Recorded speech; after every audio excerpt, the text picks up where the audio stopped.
Good evening. I'm pleased to welcome you to Poets and Patriots Live, a celebration of the too little known history of the Star-Spangled Banner, the national anthem of the United States of America. My name is Mark Clegg, and I am an associate professor of musicology and American culture here at the University of Michigan. And over the next 90 minutes, we're going to trace sort of performance history of the Star-Spangled Banner from London during the time of our own Revolutionary War, up through the time of the new United States, right around 1800, and the broadside ballad tradition for which this melody from London became a popular tune and became known by someone named Francis Scott Key. We'll hear how Francis Scott Key, the amateur poet and accomplished lawyer, used this tune and its original musical arrangement for two different songs, When the Warrior Returns, and then, of course, the Star-Spangled Banner. We'll hear the very first musical arrangement of the Star-Spangled Banner, which is a little different than what we sing today, a little bit faster, slightly different melodic contour, but basically more of a song of celebration than the sort of sacred hymn which we sing today. We'll learn how Key's song then from 1814 gained political currency and came ever more to represent not only the flag, but the nation itself, to the point where in 1931 it becomes officially the national anthem of the United States. But the congressional act that made it the national anthem was less an act of creativity than it was just recognition of what citizens of the United States had known for a long time, that this song had a huge symbolic importance for the people of the United States of America. We'll also look at how people knowing this symbolic resonance of the tune used it within the context of the democratic experiment to make observations and to critiques of the country, to offer alternatives through the abolitionist movement, through the temperance movement, to actually advocate for specific laws that would change the shape of the nation. I became interested in the Star-Spangled Banner as a teacher in classes on music of the United States of America. I wanted to show how music came to symbolize and represent the identity of the United States and the political potential of art to contribute to the democratic discourse. There was no better example than Jimi Hendrix at Woodstock to reach about a room full of 100 undergraduates and get them to start talking about what music could mean in their own lives. But I wanted to tell them more about the history of the song. I wanted to tell them where the melody came from. I wanted to tell them how it became the national anthem. And I ran into a roadblock, which is I couldn't find any recordings of the source tune, the Anacreontic Song for the Star-Spangled Banner, that really represented what I thought was an accurate depiction of that song.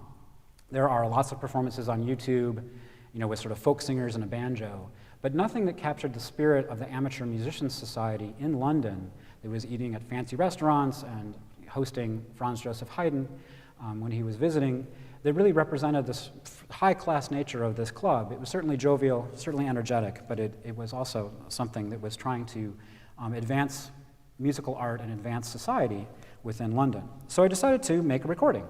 And I was fortunate to be here at the University of Michigan with an incredible coterie of talented students and willing colleagues, particularly Jerry Blackstone, who's our director of choral activities, who helped me to put together this recording. This is us on this very stage about 2 years ago now, actually, September, no, let's see, was it September? Yes, of 2012.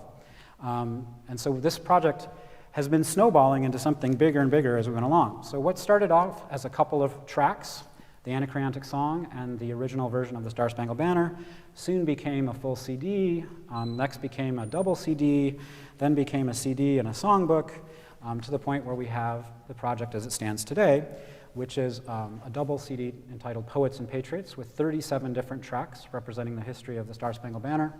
Disc 1 is the prehistory of Francis Scott Key's song, and then Disc 2 is the history from Francis Scott Key's Star-Spangled Banner to Igor Stravinsky's arrangement in 1941, but really that crystallizes its role as national anthem.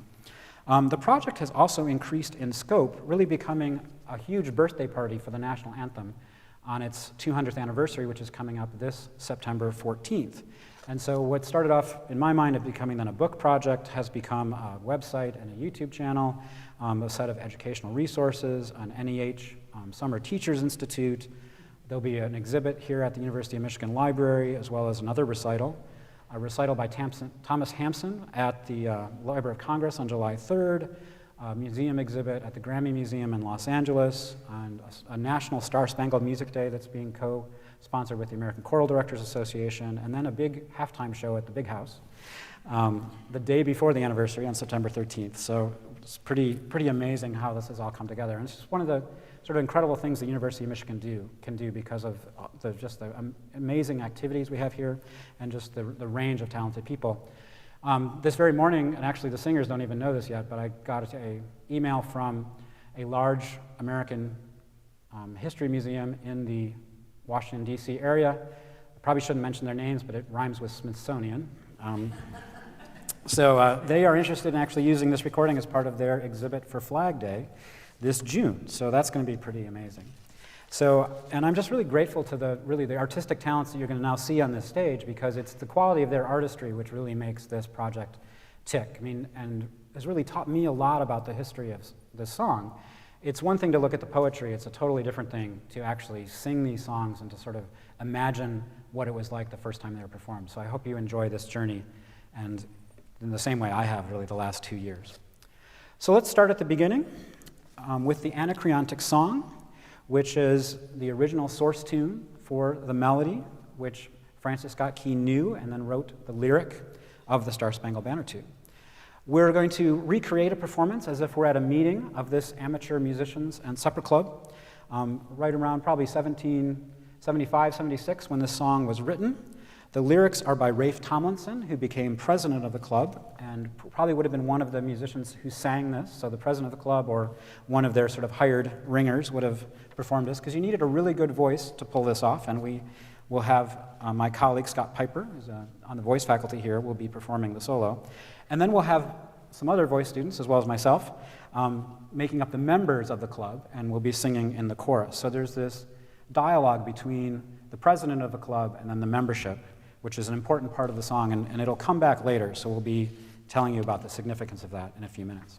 So please join me in welcoming to the stage Professor Scott Piper and our students to sing the Anacreontic Song.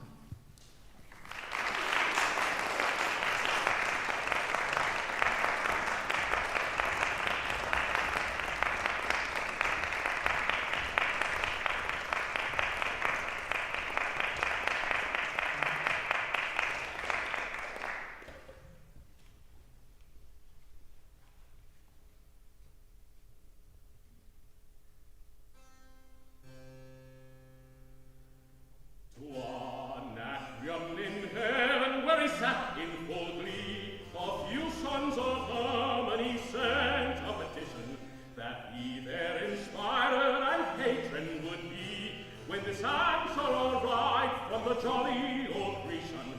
Voice, fiddle, and flute, no longer be mute. I'll lend you my name and inspire you to boot. And besides, I'll instruct you like me to entwine the myrtle of Venus with Bacchus'S fine. And besides, I'll instruct you like me to entwine the myrtle of Venus with Bacchus'S vine. The news through Olympus immediately flew, when thunder pretended to give himself airs. If these mortals are suffered their scheme to pursue, the devil of goddess will stare upstairs. Hark already, they cry, in transports of joy, away to the Sons of ANACREON will fly, and there with good fellows we'll learn to entwine the myrtle of Venus with Bacchus'S vine.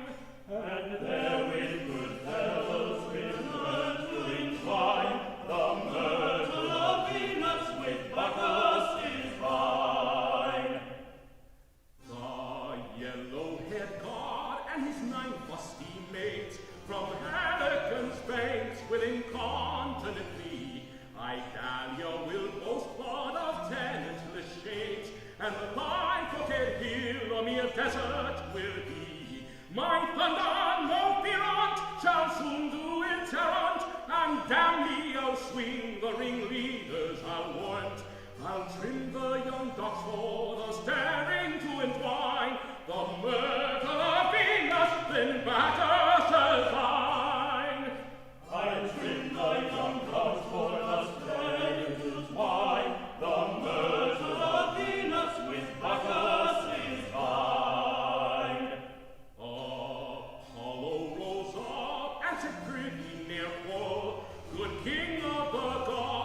my poetry's below. Your thunder is useless, then showing his law. Cried sic vita, vile fulmen, you know. Then over each head my laurels I spread, so my sons from your crackers no mischief shall dread. While snug in their clubroom they jovially twine the myrtle of Venus with Bacchus's vine. While snug in their clubroom they jovially twine the myrtle of Venus with Bacchus's vine. Next, Momus got up with his risible fizz, and swore with Apollo he'd cheerfully join. The full tide of harmony still shall be his, but the song and the catch and the laugh shall be mine. Then Jove, be not jealous of these honest fellows, cried Jove, we relent, since the truth you now tell us, and swear by oath sticks that they long shall entwine the myrtle of Venus with Bacchus's vine. And swear by oath sticks that they long shall entwine the myrtle of Venus with Bacchus's vine. Ye sons of Anacreon, then join hand in hand, preserve unanimity, friendship, and love. 'Tis yours to support what so happily planned. You the sanction of God and the fiat of Jove. One